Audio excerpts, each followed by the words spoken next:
너 억울한 죽음. 우리가 바로 잡을게.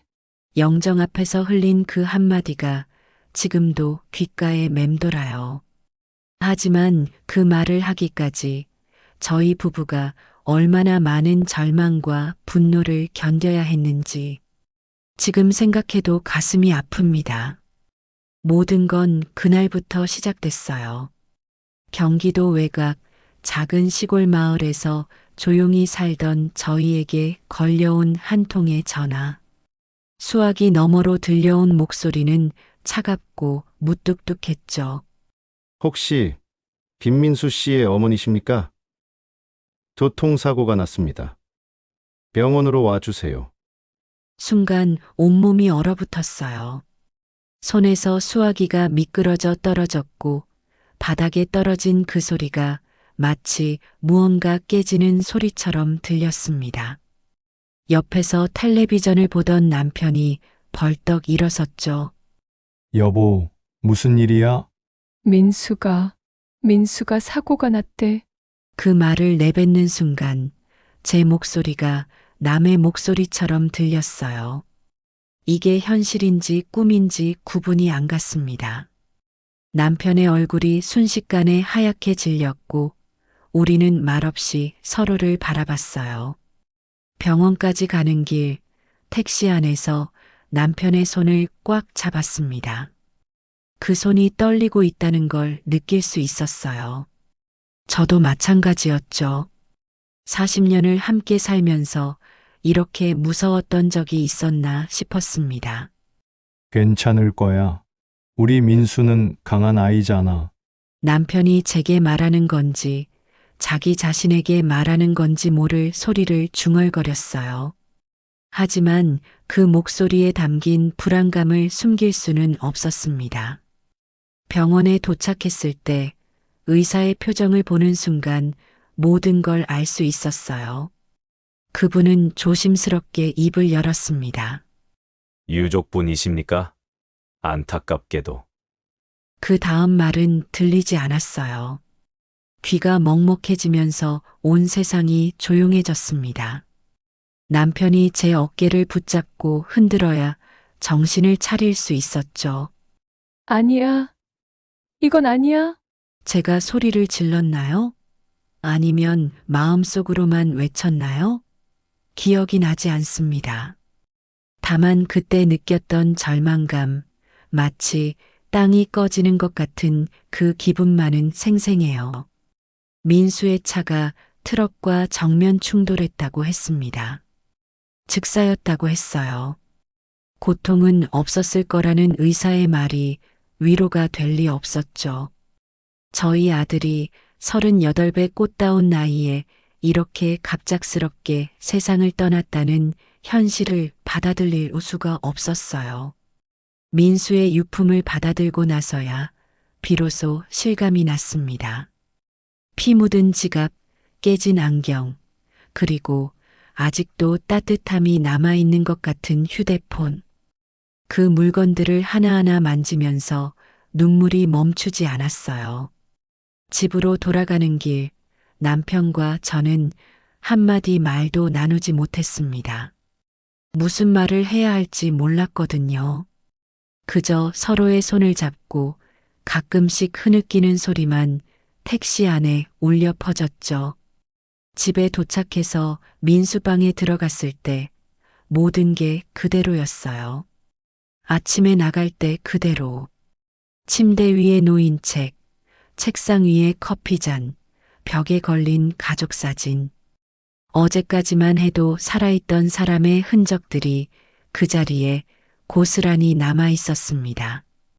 여보, 어제 민수랑 통화할 때 뭔가 이상한 거 없었어? 남편이 조심스럽게 물어봤어요. 맞아요. 어제 민수와 통화했을 때 뭔가 평소와 달랐어요. 목소리에 피로가 묻어나더라고요. 하지만 그때는 단순히 회사 일이 힘든가 보다 생각했었죠. 다음에 내려갈게. 엄마, 오랜만에 아버지 안주도 해드리고. 그게 민수가 저에게 한 마지막 말이었어요. 이제 그 약속은 영원히 지킬 수 없게 됐습니다. 가슴 한편이 텅 빈 것 같았어요. 마치 중요한 무언가를 잃어버린 것 같은, 다시는 찾을 수 없는 그런 느낌이었습니다. 민수 장례를 치른 지 일주일 후, 저희는 서울에 있는 아들 집을 정리하러 갔습니다. 빈집에 들어서는 순간, 다시 한번 현실이 무겁게 다가왔어요. 아직도 민수의 채취가 남아있는 것 같았거든요. 여보, 이걸 어떻게 정리해야 할까? 남편이 민수의 옷장을 바라보며 말했습니다. 목소리에 힘이 없었어요. 저도 마찬가지였죠. 아들의 물건 하나하나가 모두 소중한 추억이었으니까요. 정리를 하던 중 민수의 책상 서랍에서 통장 몇 권을 발견했어요. 평소 꼼꼼한 성격이라 통장 정리를 잘 해놨더라고요. 그 중에 몇 달 전 날짜로 새로 만든 거래 내역이 하나도 없는 통장이 있었습니다. 이 통장은 뭐지? 남편과 함께 은행에 갔어요. 담당 직원은 유족 확인 후에야 알려줄 수 있다고 했습니다. 서류를 준비해서 다시 가져오라고 하더라고요. 그 과정이 생각보다 복잡했어요. 며칠 후 모든 서류를 준비해서 다시 은행을 찾았습니다. 직원이 비밀번호를 물어봤을 때 처음에는 민수 생일을 넣어봤어요. 틀렸습니다. 저희 생일도 아니었고 회사 입사일도 아니었어요. 혹시 특별한 기념일이 있으실까요? 직원의 질문에 문득 떠오른 게 있었어요. 민수가 예전 아내와 결혼한 날. 이미 5년 전에 이혼했지만 혹시나 해서 그 날짜를 넣어봤습니다. 띵! 화면이 열렸어요. 순간 가슴이 철렁했습니다. 왜 이혼한 아내와의 결혼 기념일을 비밀번호로 썼을까요? 뭔가 이상한 기분이 들었어요. 통장을 확인하는 순간 눈을 의심했습니다. 잔고에 5억 원이 들어 있었거든요. 그것도 민수가 사망한 지 닷새 후에 입금된 돈이었어요. 여보, 이게 뭐야? 남편도 놀란 표정이었습니다. 입금 자명을 보니 한국보험회사라고 되어 있었어요. 보험금인가 싶었지만 이상했습니다. 민수가 이렇게 큰 보험을 들었다는 얘기를 들은 적이 없었거든요.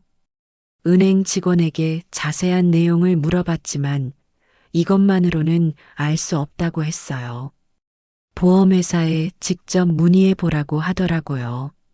집으로 돌아가는 길, 남편과 저는 계속 이 일에 대해 이야기했습니다. 민수가 우리한테 말 안 한 보험이 있나? 글쎄, 평소에 보험 얘기를 별로 안 했잖아. 하지만 마음 한구석이 불편했어요. 5억 원이라는 큰 돈이 민수 사후에 입금됐다는 것도 그렇고 비밀번호가 전 아내와의 결혼 기념일이라는 것도 그렇고 뭔가 석연치 않았습니다. 그날 밤 잠을 이룰 수가 없었어요. 계속 그 통장 생각만 났거든요. 혹시 민수가 저희에게 말하지 못한 어려운 일이 있었던 걸까요? 아니면 전 아내와 관련된 문제가 있었던 걸까요? 여보, 잠이 와? 남편도 뒤척이고 있었어요. 같은 생각을 하고 있는 것 같았습니다. 내일 보험회사에 가보자. 뭔가 이상해. 그래, 그러자. 민수에게 무슨 일이 있었는지 알아봐야겠어. 다음 날 아침 보험회사에 전화를 걸었습니다. 하지만 담당자는 개인정보 보호를 이유로 자세한 내용을 알려줄 수 없다고 했어요. 직접 와서 유족임을 증명하는 서류를 가져오라고 하더라고요. 또 서류구나. 남편이 한숨을 쉬었어요. 하지만 포기할 수는 없었습니다. 민수에게 무슨 일이 있었는지, 이 돈이 정당한 돈인지 확인해야 했으니까요. 보험회사로 가는 길, 가슴이 두근거렸어요. 좋은 예감이 들지 않았습니다. 뭔가 우리가 모르는 일이 있었을 것 같다는 불안감이 점점 커졌거든요. 민수야, 너에게 무슨 일이 있었던 거니? 보험회사 상담실은 차가웠어요. 담당자는 젊은 여직원이었는데 서류를 하나하나 확인한 후에야 입을 열었습니다. 확인해보니 고인분 명의로 가입된 정기보험이 맞습니다만 그럼 민수가 직접 가입한 거죠? 제가 물었지만 직원의 대답은 애매했어요. 계약자와 피보험자가 다를 수 있습니다. 자세한 내용은 법정 대리인이 아니면 또 그 소리였어요. 법정 대리인, 개인정보 보호, 유족 확인 절차. 하루에도 몇 번씩 듣는 말들이었습니다. 마치 우리를 의도적으로 막고 있는 것 같았어요. 그럼 누가 계약자예요? 그것도 못 알려주나요? 남편이 목소리를 높였습니다. 평소에 조용한 성격인데 그때는 정말 답답했나 봐요.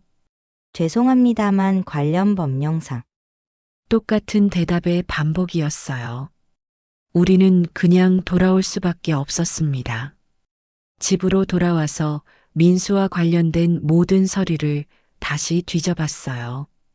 보험증서, 계약서, 뭐든지 있을 만한 곳을 모두 찾아봤지만 그런 보험에 대한 흔적은 없었습니다. 이상해. 정말 이상해. 민수의 휴대폰 통화 기록도 확인해 봤어요. 사망 전 한 달 동안 누구와 통화했는지, 문자는 누구에게 보냈는지. 하지만 특별한 건 없었습니다. 며칠 뒤 다른 은행에도 가봤어요. 혹시 모르는 계좌가 더 있을까 싶어서요.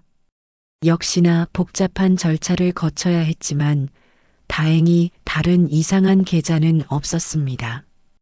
여보, 우리가 뭘 놓치고 있는 걸까? 글쎄, 민수가 우리한테 말 못할 일이 있었나? 하지만 아무리 생각해봐도 민수는 평범한 회사원이었어요. 큰 빚이 있던 것도 아니고 특별히 위험한 일을 하던 것도 아니었습니다. 그런데 왜 5억 원이나 되는 보험금이 나온 걸까요? 그 과정에서 더 답답했던 건 우리에게 도움을 줄 사람이 없다는 것이었어요.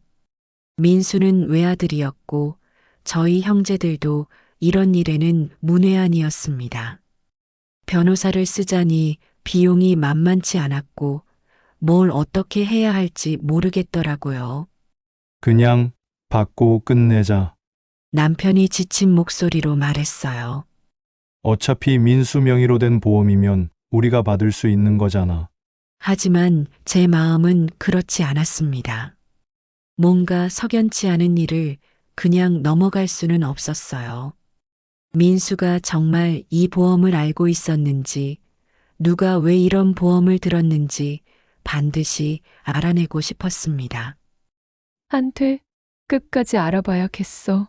왜 그래? 괜히 복잡하게 만들지 말고. 당신, 민수에게 무슨 일이 있었는지 모르면서 어떻게 그 돈을 받을 수 있어?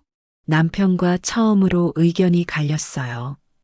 40년 결혼 생활에서 이렇게 강하게 반대한 적이 몇 번 없었는데 그때만큼은 양보할 수 없었습니다. 그날 밤 민수 방에 혼자 앉아 있었어요. 아들의 사진을 바라보면서 중얼거렸습니다. 민수야, 엄마가 꼭 알아낼게. 너한테 무슨 일이 있었는지. 바람에 흔들리는 커튼 소리만 방 안에 울려 퍼졌어요. 하지만 그 순간 마음속에 확실한 다짐이 서더라고요. 아무도 도와주지 않으면 제가 혼자라도 끝까지 파헤쳐 보겠다고. 다음 날부터 본격적으로 조사를 시작했습니다. 민수의 직장 동료들에게 연락을 해봤어요. 혹시 최근에 이상한 일이 있었는지, 보험 얘기를 한 적이 있는지 물어봤습니다. 아, 민수 어머님이시군요. 정말 안타까워요. 대부분 비슷한 반응이었어요. 하지만 그 중에 한 명, 민수의 오랜 동료였던 박 과장이 좀 다른 반응을 보였습니다. 혹시 시간 되실 때 한번 뵐 수 있을까요? 민수에 대해 말씀드릴 게 있어서요. 그 말을 듣는 순간 가슴이 뛰기 시작했어요. 서울 회사 근처 카페. 오후 햇살이 유리창을 타고 들어와 번들거렸습니다. 창가 자리에 앉아 아들의 동료를 기다리는데 문이 열리며 키가 크고 마른 남자가 들어왔습니다. 민수와 같은 나이 38이라 했습니다. 이름은 박진호. 얼굴빛이 창백하고 손에 들린 가방을 꽉 움켜쥔 모습에서 긴장감이 묻어났습니다. 어머님 이렇게 뵙게 되어 죄송합니다. 민수 일을 생각하면 지금도 가슴이 답답합니다. 그가 깊이 고개 숙이며 인사했을 때 제 눈시울이 다시 뜨거워졌습니다. 괜찮아요. 그런데 민수가 최근 힘들어한 일이 있었나요? 제가 떨리는 목소리로 물었습니다. 진호는 커피잔을 만지작거리며 한참을 망설이다 입을 열었습니다. 민수가 전처 문제로 힘들어했습니다. 자주 전화가 왔고 받을 때마다 얼굴이 굳었어요. 통화를 마치면 한숨만 쉬고 또 돈 얘기하라며 중얼거렸습니다. 제 심장이 쿵 내려앉았습니다. 돈을 줬다는 거예요? 진호가 고개를 끄덕였습니다. 네, 몇 차례는 직접 빌려줬습니다. 큰 돈은 아니었지만 반복되니 꽤 부담됐을 겁니다. 남편은 두 주먹을 불끈 쥐었습니다. 아이고, 왜 우리한테 말 안 했을까? 같이 해결했을 텐데. 진호가 낮은 목소리로 말했습니다. 민수는 부모님 걱정 끼치기 싫다 했습니다. 심지어 혹시 무슨 일 생기면 부모님 부탁한다고 제게 말한 적도 있습니다. 그 순간 제 눈물이 왈칵 쏟아졌습니다. 우리 아들이 죽음을 예감이라도 했던 걸까요? 진호 씨, 제발 부탁해요. 민수가 어떤 상황에 놓여 있었는지 더 알아봐 줄 수 있겠어요? 그는 고개를 끄덕이며 대답했습니다. 제가 도울 수 있는 건 끝까지 돕겠습니다. 동료들이나 전처 주변을 더 알아보겠습니다. 며칠 뒤 낯선 번호가 걸려왔습니다. 받자마자 들려온 익숙한 목소리, 전 며느리였습니다. 어머니 민수 유품 중에 제 물건이 섞여 있을 거예요. 잠깐 찾아야 할 게 있어서요. 서류철 정도겠거니 생각하며 만나기로 했습니다. 하지만 카페에 마주 앉은 그녀의 눈빛은 서류가 아닌 다른 걸 겨냥하고 있었습니다. 혹시 통장 찾으러 온 거 아니니? 제가 단도직입적으로 물었습니다. 그녀가 움찔하며 시선을 피했습니다. 아, 그 통장이요. 사실 민수가 저 주려던 거예요. 제 빚 때문에 정리하다 잠깐 맡긴 거예요. 민수가? 아니, 내가 달라 해서 준 거겠지? 왜 유품을 내 것처럼 말하니? 그녀는 억지 웃음을 지으며 변명했습니다. 저도 힘들었어요. 민수도 이해하고 도와주기로 한 거예요. 남편이 목소리를 낮게 눌렀습니다. 민수의 유품은 우리가 지킨다. 다시는 이런 핑계 대지 마. 저는 차갑게 덧붙였습니다. 2번 다시 우리 앞에 나타나지 마. 그 통장은 민수의 삶과 죽음이 담긴 기록이야. 내 욕심 채우는 도구가 아니야. 그녀는 얼굴을 굳힌 채 가방을 움켜쥐고 자리에서 일어나 카페 문을 쾅 닫고 나갔습니다. 종소리가 날카롭게 울려 퍼졌습니다. 불길한 그림자가 더 깊게 드리워지는 순간이었습니다. 며칠이 지나던 밤 핸드폰이 울렸습니다. 화면에는 진호의 이름이 떠 있었어요. 급히 받자마자 숨이 찬 목소리가 흘러나왔습니다. 어머님, 큰일 났습니다. 민수 주변 친구들 얘기를 들었는데 전처의 친한 친구 중 한 명이 보험 설계사라고 합니다. 그 여자 김선영 씨가 최근에 보험 가입하라고 집요하게 권유하고 다녔다고 하네요. 민수도 그 대상이었을 겁니다. 가슴이 철렁 내려앉았습니다. 보험이라는 단어는 곧장 며칠 전 발견한 통장을 떠올리게 했습니다. 5억 원이라는 거액, 그리고 입금자명에 적힌 보험회사라는 이름. 모든 게 연결되는 듯 했죠. 그런데 공교롭게도 다음 날 보험회사에서 먼저 전화가 걸려왔습니다. 김민수 씨 유족 맞으십니까? 접수하신 서류가 확인돼 일부 계약 정보를 안내드릴 수 있습니다. 저는 손에 땀이 차오른 채 물었습니다. 계약자가 누구입니까? 잠시 정적이 흐르더니 차갑고도 분명한 대답이 들렸습니다. 고인 본인이 아닌 제3자입니다. 인적 사항상 전 배우자분과 일치합니다. 숨이 막혀왔습니다. 그럼 보험을 가입한 사람이 전처였단 말입니까? 직원은 고개를 끄덕였습니다. 네, 계약자가 전 배우자분으로 되어 있습니다. 다만 피보험자는 고인 김민수 씨였습니다. 수익자 지정은 특별히 되어 있지 않아 사망 시 유족에게 지급됐었고 보험료 납부 역시 전 배우자가 해왔습니다. 직원의 차분한 목소리는 이어졌습니다. 또한 계약서 보조일란에 다른 여성 이름이 기재되어 있습니다. 주소 이력 확인 결과 두 사람은 최근까지 같은 주소를 공유했습니다. 저는 목소리를 낮추어 조심스레 물었습니다. 혹시 김선영이라는 이름이 아닙니까? 직원이 짧게 대답했습니다. 확인된 이름이 그와 일치합니다. 순간 손끝까지 얼어붙는 듯 했어요. 전처와 그 친구가 민수 이름으로 보험을 들고 그 직후 아들이 교통사고로 죽다니. 단순한 우연이라고 하기에는 모든 조각이 너무도 정확히 맞아떨어지고 있었습니다. 남편이 이를 악물며 말했습니다. 이제 확실하네. 그 여자들이 민수를 죽음으로 몰아넣은 거야. 돈 때문에. 저는 떨리는 손으로 모든 자료를 챙겼습니다. 통장 사본, 보험사 통화 내역, 진호가 정리해준 메모까지. 그대로 경찰서를 찾아갔습니다. 경찰서의 차가운 형광등 불빛 아래 담당 형사가 서류를 하나하나 넘겨보았습니다. 중년의 형사였는데 눈빛이 점점 날카로워졌습니다. 보험 가입 시점은 사고 2달 전. 계약자는 전처. 보조인은 그 친구. 피보험자는 고인 김민수 씨였고 사망 직후 거액이 유족 계좌로 입금됐습니다. 충분히 수상합니다. 형사는 고개를 끄덕이며 단호히 말했습니다.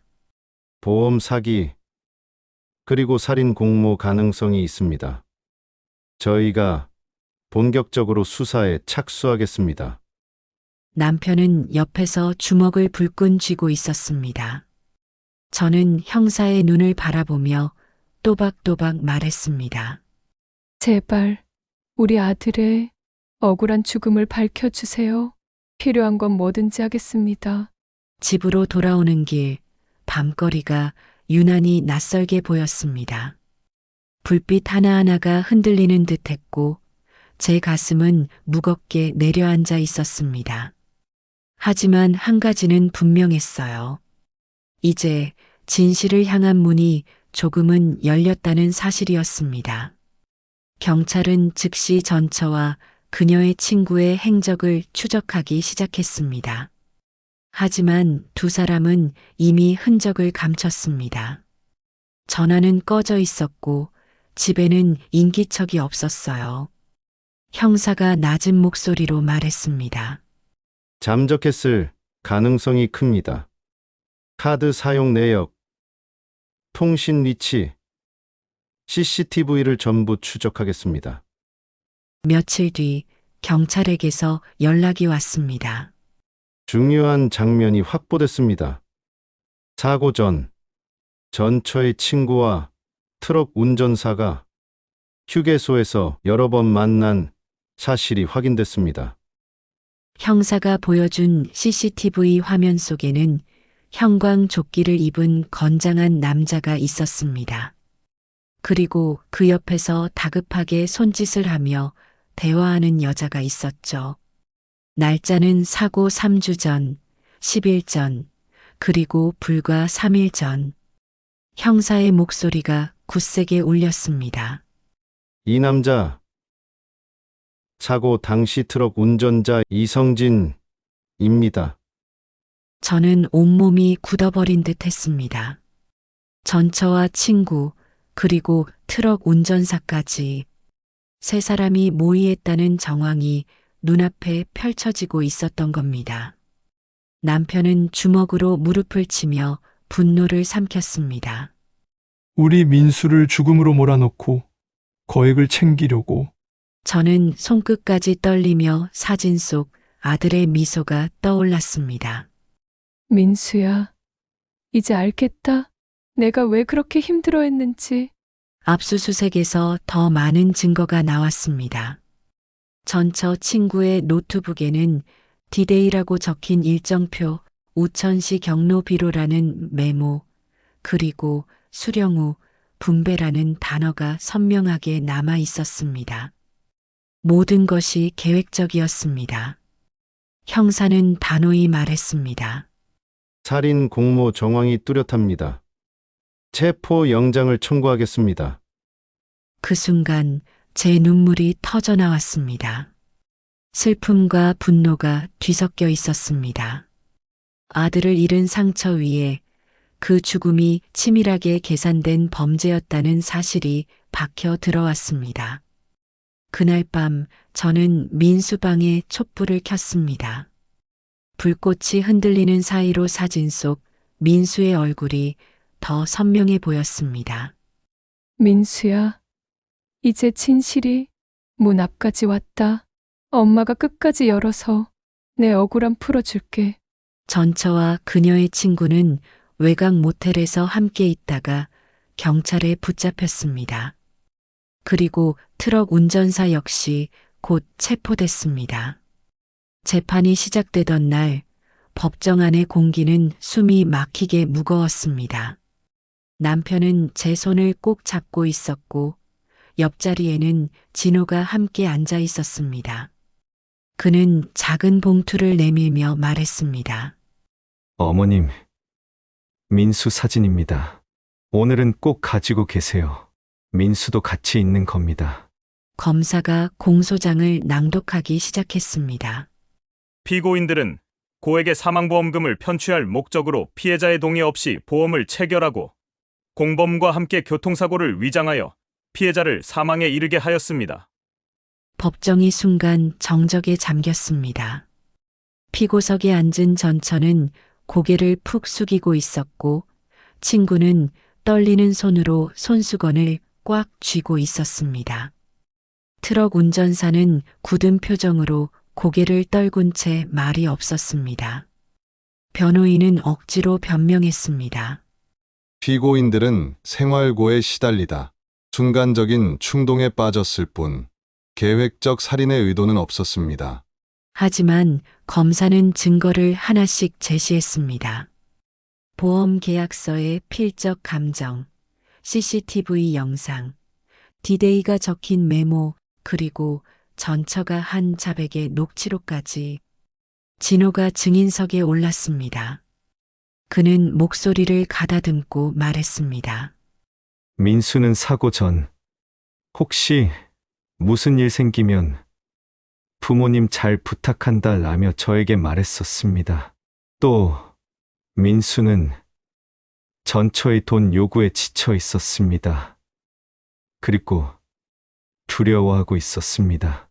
법정 안이 숙연해졌습니다. 제 차례가 왔습니다. 다리가 후들거렸지만 똑바로 섰습니다. 민수는 착한 아이였습니다.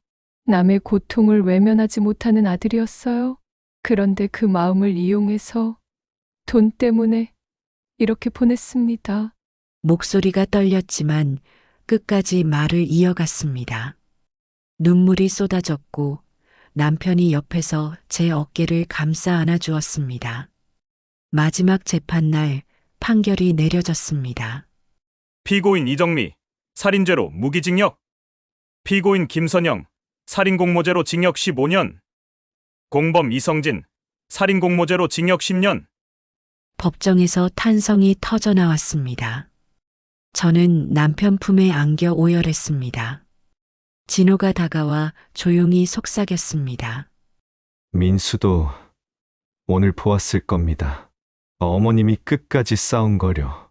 재판이 끝난 후 한 달 집은 다시 고요를 되찾았지만 공기는 달라져 있었습니다. 아들의 영정 앞에 향을 올리며 남편이 낮게 중얼거렸습니다. 민수야, 너 억울한 죽음 우리가 바로 잡았다. 저도 고개를 끄덕이며 말했습니다. 그래. 이제 편히 쉬어. 엄마 아빠가 끝까지 해냈어. 보험금 5억 원은 전액 국가에 환수됐습니다. 우리는 민수가 생전에 들었던 작은 보험금으로 조촐한 49제를 치렀습니다. 진호도 참석해 과일 한 봉지를 내려놓으며 눈물을 훔쳤습니다. 민수는 끝까지 착하고 든든한 친구였어요. 그런 민수를 지켜주지 못해 죄송합니다. 어머님, 아버님 이제는 조금 편히 숨 쉬셨으면 합니다. 집으로 돌아오는 길, 하늘이 유난히 맑았습니다. 바람이 제 볼을 스치며 속삭이는 듯 했죠. 엄마, 수고했어. 그날 밤 남편과 저는 처음으로 편안히 잠들 수 있었습니다. 일상은 예전처럼 돌아왔습니다. 아침엔 밭일을 하고 저녁엔 함께 텔레비전을 보며 하루를 마무리했습니다. 하지만 달라진 게 있었습니다. 서로의 손을 더 자주 잡고 더 자주 안아주게 된 것이었죠. 여보, 이제는 후회 없이 살자. 그래, 민수 앞에 부끄럽지 않게 살자. 민수방에 들어가 사진을 바라보며 속삭였습니다. 민수야, 봄이 오면 내가 좋아하던 벚꽃 보러 가자. 꿈에서라도 우리랑 같이 걷자. 촛불이 고요히 타들어갔고 방 안에는 평온한 공기가 내려앉았습니다. 그리고 저는 마음속으로 마지막 다짐을 했습니다. 끝내 진실은 드러난다. 우리가 포기하지 않았기에 민수의 억울함도 세상에 밝혀졌다. 민수의 죽음이 우리에게 남긴 교훈이었습니다. 여러분도 가족의 소중함을 꼭 지켜내시길 바랍니다. 제 이야기에 공감하셨다면 좋아요와 구독으로 함께 해주세요.